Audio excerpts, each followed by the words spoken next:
After yesterday's crash and following the doctor's advice, we were relieved to see Mihai back on his feet in the morning, still sore but walking.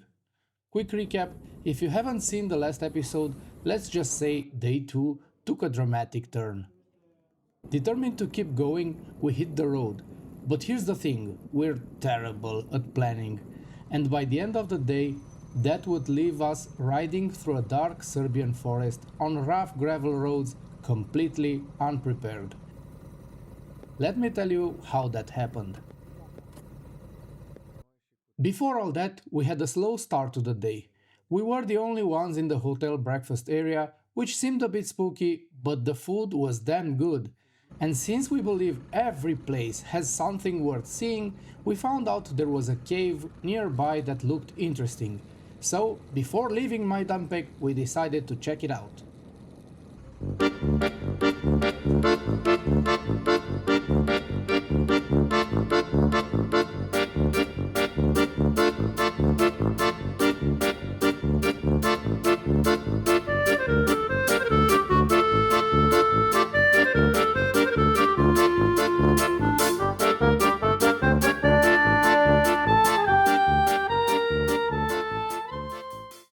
We arrived a bit early, before opening hours, but that turned out to be a good thing.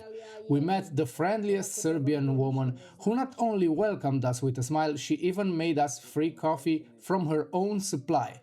Then she gave us a full rundown of the cave's history. And on top of that, she even helped us with our route, recommending better roads with amazing scenery. Seriously, how can we not come back to Serbia after this? The cave, called Rajkova Pećina, was absolutely stunning. It's one of Serbia's most significant cave systems, stretching over 2.5 kilometers, though tourists can only access about 1.5 kilometers of it.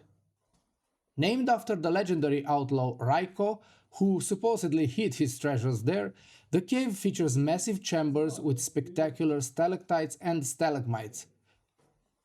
The underground river running through parts of it creates this eerie, magical atmosphere. The constant temperature inside was a refreshing break from the summer heat, though we weren't exactly dressed for cave exploration. Still, totally worth the slight chill. After leaving the cave, we headed out on the road. We had a vague plan to make it towards the Bosnian border, but as usual, our route was more of a suggestion than a commitment. The road started out nice and smooth, winding through the Serbian countryside with great views that make these trips worth it.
We stopped in Bor for a much needed coffee break.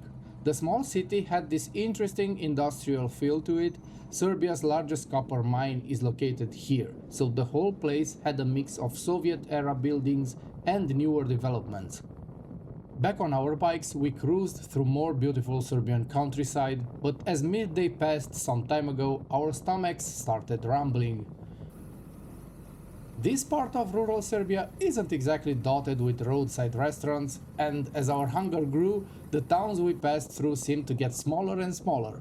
No open cafes, no restaurants, or the ones that were open did not have food, just drinks. Finally, we spotted a tiny village shop.